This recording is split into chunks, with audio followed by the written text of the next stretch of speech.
Hey guys, how you doing? Got another video for you today. This is going to be an EDC update video. I've got a couple things that I changed on my EDC, and I got a couple things that stayed the same, so I just wanted to do a quick little update. Starting with my wallet. I'm still using the Maxpedition wallet. I love this thing. It's a very, very thin profile. Even though I have, I don't know how, acquired a couple more cards than I would usually carry. Some IDs and whatnot, so this fits very, very nicely into my pocket, and I hardly even feel it in there. To go with that, I'm still carrying my Victorinox Swiss Card Lite. I've actually been using this little thing a lot more often than I expected, and it's mainly with because of this little screwdriver here. It just makes it a lot easier to pull this out and use it than maybe pulling out a multi-tool or a bigger screwdriver or whatnot, if that's going to do the job. So really like that. I normally carry a paracord bracelet. I just like the look of it, but I also like the versatility of having the paracord with me if I need it. I like this particular style with this type of clasp because it makes it look a little different, a little bit more rugged. But also, if I needed to use a paracord and I needed a strong anchor point, this does the job. If I needed to pull something or lift something or drag something, I know that this is definitely going to do the job. So like that. Still using my 4.7's Quark Mini 123. This light is I can't say enough good things about this light. It's just amazing. It's such a small size. I just drop it into my cargo short pocket. I know it's down there. If I need it, I just got to reach in there and pull it out. And I use it almost every day. What I like the most is, I'll go to different stores and check out some of the flashlights there, and I'll pull this one out to compare and whatnot. And then, I got this look from people and like, hey, what are you going to do with that little thing? And then I'll turn it on and they'll see it on and they're like, wow, really didn't expect that kind of light coming from such a small package. But that's what I really like about it. So cool, carry that. I've been carrying my Oakley Minute Machine watch more often now. I just like the look of it. It's big, it's beefy. A lot of people look at it and they're like, oh, who makes that? And I'll say, Oakley makes it. And they're like, oh, really? Oakley makes watches? So, I like that. It's not something that a lot of people have. So, a lot of people say, man, that's got to be a really heavy watch, and it's titanium. So I tell them, no, it's not as heavy as it looks. And I probably take this watch off to show it to people about 2 or 3 times a day. And I just really, really like it. I like how unique it is and it looks and whatnot. My keys, these are my keys. They're pretty much the same with the exception of my car keys. And depending when I post this video, you'll know why. I'm still carrying my Streamlight Nano Light on there and my Victorinox Classic, along with my other keys. What I did is I put everything into these separate S-beaners, the little S-beaners here, so I can take them on and off depending on if I want to, maybe slim down my keys or whatnot. So that's still the same. My phone is still the iPhone 3G. Still carrying this in the Oakley carbon fiber case here. Great protection for it. I don't really go in depth in my videos about my phone, but I'm a big phone guy, and I really like this this particular phone.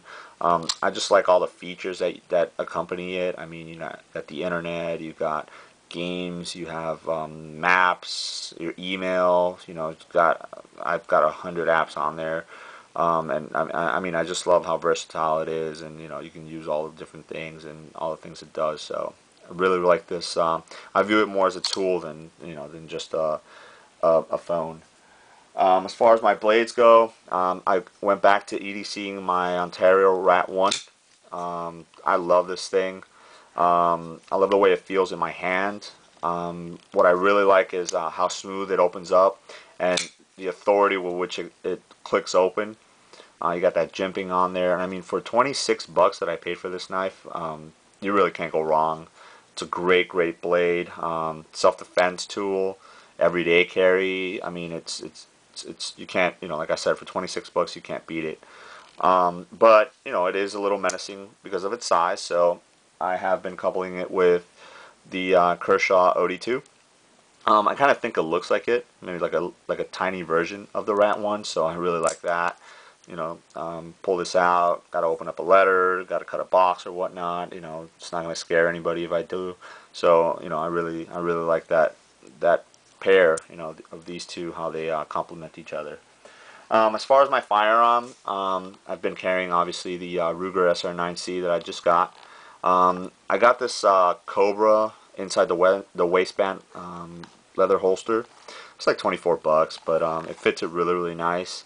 I do have my eye on something a little bit nicer, maybe a Super Tug crossbreed holster or something along those lines. So but for as far as the gun itself, I'm still loving how small, how lightweight, how easy to carry it is, the ergonomics in it, just the way it fits in my hand. I think this was one of my better purchases as far as a firearm go. And instead of carrying that extra 17 round magazine that comes with it, I've just been carrying a secondary backup firearm. So I've been coupling it with my Ruger LCP chambered in 380.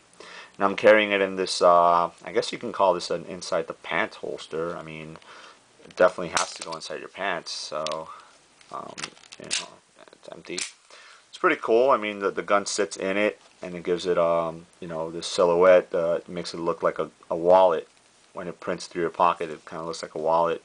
Then, you have it in your pocket. You just reach in, stick your middle finger in this hole right here and pull it out. The one drawback about this holster is the fact that if you're going to carry with around in the chamber, you're going to have the trigger exposed. So obviously it becomes a little bit more of a safety hazard. But obviously with training, you can if you train yourself to just like a regular gun, when you're pulling it out of a holster, have your finger on the side and then just don't put it in there until you're ready to fire. Then it should be good. But if you don't want to carry it with around in the chamber, it's because it's all open all the way around. If you were to pull it out and still want to rack it, it's pretty easy to do.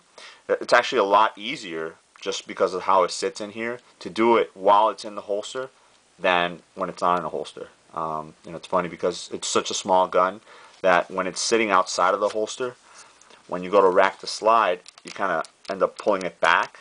So with that finger in the holster itself, it actually helps you to rack it back and just chamber around a lot easier. So it just kind of slides right in there like that. Sorry about that.